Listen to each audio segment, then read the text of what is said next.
Hi guys, welcome back to the channel. So, in today's video, we're going back to basics to a prepper pantry or survival pantry equipment.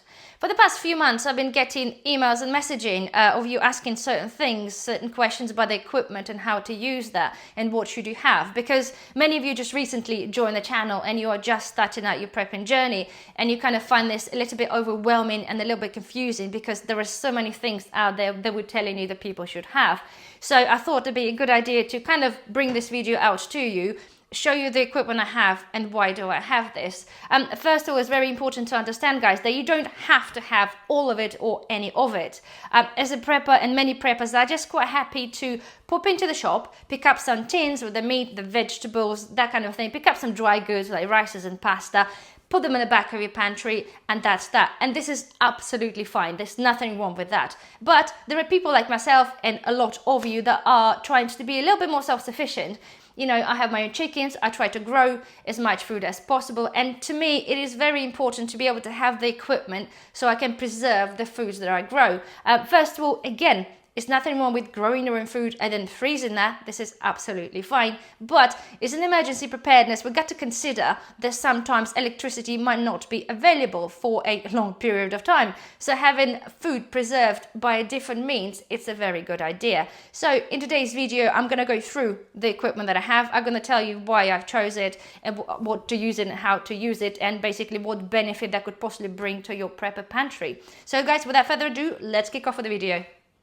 So guys, I'm going to start with a vacuum sealer. If you choose not to have anything else, I do strongly suggest that you buy yourself a vacuum sealer. They are very inexpensive, but in a prepper pantry, they're pretty much irreplaceable. And of course, they're perfect for everyday use.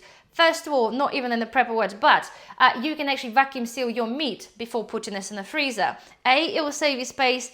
And B, it will prevent the freezer burn. So those machines, right, they'll require either a vacuum sealer bags, already pre-cut ones, or I prefer to buy them in the roll because it is much cheaper and you can tailor the size to what you're doing for. So it comes in the roll like this. You can buy them in 10, 15 meters, whatever guys you choose. Okay, and the use of machine is very straightforward. You open it up, okay, you seal one of the ends if you haven't bought them in the bag. Press the button, it literally sucks out all the air out and then it seals the bag. So what happens, you basically end up with something like this. This is hops, my beer hops, they're preserved this way. So the machine is, as I said, ideal for the meat. Okay, for the freezer, it's absolutely godsend. But for your dry goods, it is also very, very good. So you can re-vacuum pack, say, a flour or rice. You can put pasta in there, not necessary really, but anything that's dry goods, if you are looking at the medium-term preparedness, those machines are really, really good. One thing to tell you, that machine will never replace, okay, this plastic bag will never replace a Mylar bags because this is still only a medium-term storage. Because they're plastic, they will eventually leach air. And I know I've done this many, many times, and I say this, it will sit there probably for about 2 years, okay? Eventually, they will start to deflate. Okay, because they're just tiny little holes appear. This is what happens. It is unfortunately unavoidable. Some of you might have something undisturbed, might sit there for years, but I found in a lot of cases they do let air in.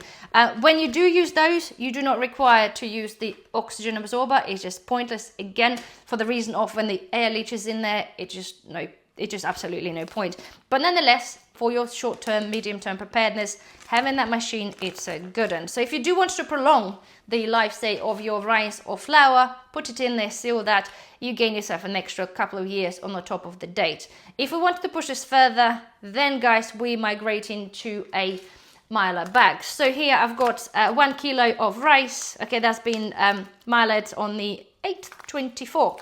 Okay, so Mylar bags, right, they are the epiphany of the long-term preparedness pantry. Okay, they are basically full bags that are lined with the plastic on the inside and plastic on the outside. They totally don't let any air in or the light or the moisture. But, okay, using those guys, you require the heat press or hair straighteners. And every time you're going to be using one of those, you'll be needing to purchase your oxygen absorbers. Again, people sometimes get confused. Oxygen absorbers are not a silica gel, okay? Oxygen absorbers will take oxygen out of the packet. Silica gel takes the moisture. So if you want to preserve your rice pretty much indefinitely, you open your bag, you put the rice in, and I've done the videos on that, and I put the link probably in the description so you can see how to operate those kind of machines. Open this up, okay, put it in there, and basically what happens there, once that starts to react with the oxygen inside the packet, it basically starts to rust and it will consume the oxygen, meaning, okay, then your pack of rice or whatever you're preserving, okay, will soak in and basically look a bit deflated because all the oxygen came out. Again, it's very important to understand that oxygen absorber will only take the oxygen out of the packet. You'll still have nitrogen and other parts, right? So that means your bag would not fully be deflated all the time. Next thing is very important as well. When you use your Milo bags, you cannot put anything that's got any more than 10% moisture. Things like sun-dried tomatoes or apricots, that kind of thing. Anything that's got slightly moisture or stickiness to it, you avoid putting this in there due to the botulism. So things like rices, flour, any dried pulses, that kind of thing, it is absolutely perfect. And majority of the time, if you use that correctly and you use the correct size oxygen absorber, your goods will last for a good 10 to 25 years, and in some instances indefinitely. As for the size, okay, I know there's people not sure what to use them. This is a 500cc oxygen absorber, okay?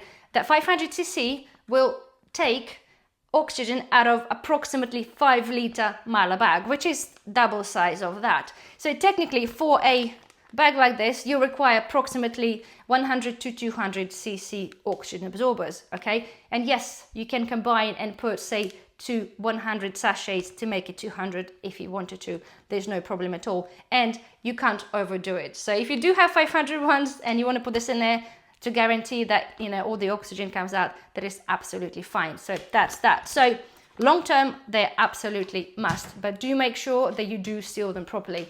I've used the hair straighteners on that because I just want to make sure I get a really, really nice tight seal. Again, have a look at the videos, guys. It is not that complicated. It's not that scary. So next thing, let's move on to a probably more significant purchase, okay? We're talking about the dehydrator, okay? I've got the Excalibur 9 tray here, but I also have the Andrew James, which is like a stackable one, the plastic one. They're very inexpensive. I think you can pick them up for about £40. Those guys are currently like £380, but to be frank, the other one I had for about 12 years and it did me well, and it still works and I still keep it. But you can start small, and if you find that you're getting into the whole preparedness pantry, dehydrating your fruits and vegetables, then you can invest in something bigger. But it's not something you have to start with right away. So when we're talking about the dehydrating fruits and vegetables, as a preparedness, it is absolute key, because in UK, we are very limited on the amount of dried fruits and vegetables we can buy. Okay, especially, you know, you can get freeze dried, but again, it's end up being imported and still very, very expensive. So to be able to dry your own, it's very, very good.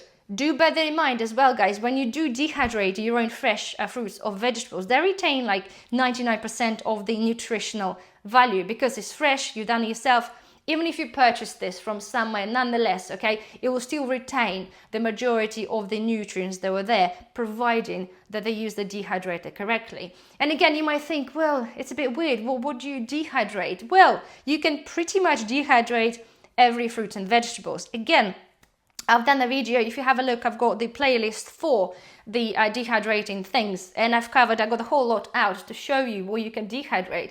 It is pretty much everything. So as an example here, I just have some tomatoes and I've got some onions, because see, after you dehydrated your vegetables or fruits, you can make powders, you can make mixtures, you can make rubs, that kind of thing. And at the same time as well, you can make yourself already dehydrated meals. So here I have a dehydrated rice with some herbs and spices. I've got some broccoli, some carrots, that kind of thing.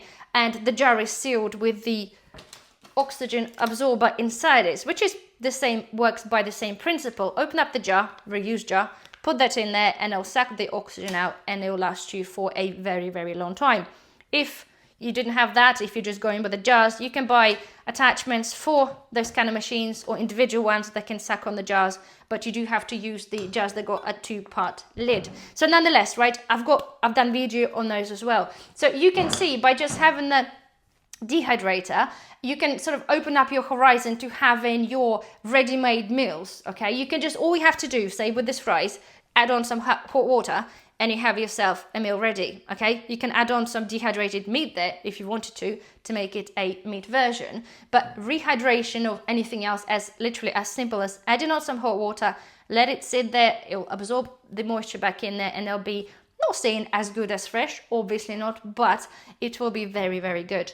And to be fair, when I originally started dehydrating, I'm like, yeah, is it really worth, buying that kind of thing? It's a lot of money. But if you are serious about growing, serious about building up your preparedness pantry, especially dry goods, that this thing will pay for it in a matter of months. Especially if you do have a solar setup, which we do. I try to use the dehydrator when we have sunny days because I get free power in my fresh green produce. So if you do consider, of the buying yourself a dehydrator, I'll put the link down to the one, I think the little entry version, Andrew James one's is a really good one. I'll put the link down in the description, have a look, see what you think. But yes, I strongly suggest for you to have one of those.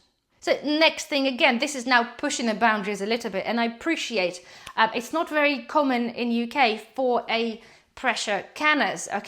People seem to be afraid of the whole idea of canning and poisoning their family with botulism and that kind of thing, and I totally get it. I had exactly the same fear, but I wanted to get myself the canner so I can sort of build up my confidence, practice a little bit, and have this as a backup version. Again, because dehydrating is great, freezing is fine, do you know what I mean? But be able to create your own and preserve your own sort of, again, fruits, vegetables, whatever you do, sauces, tomato sauces, that kind of thing.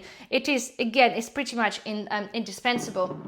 So again, with the canner stuff, this is not a design, this is not a Presto canner. This is the canner I bought on Amazon, and they give you like a lifetime warranty and spare parts, which I think is absolutely brilliant.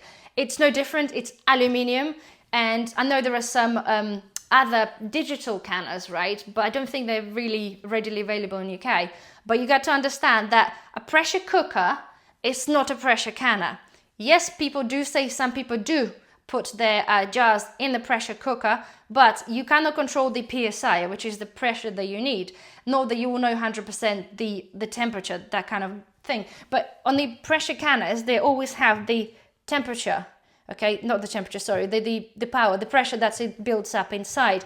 Because to be able to can safely, you have to know your pressure, and pressure has to be relevant to your elevation where you live, just to make sure that you prepare your food and actually pressurize your food for correct amount of time to make sure that you kill all of the bacteria. As I say, it is one of those things you got to start gently, because you don't have to use a pressure part of the canner, because things like high acidity, things like cucumbers, and sugars, not sugar, sorry, the fruit and syrups, that kind of thing, they all just require some water bath canning.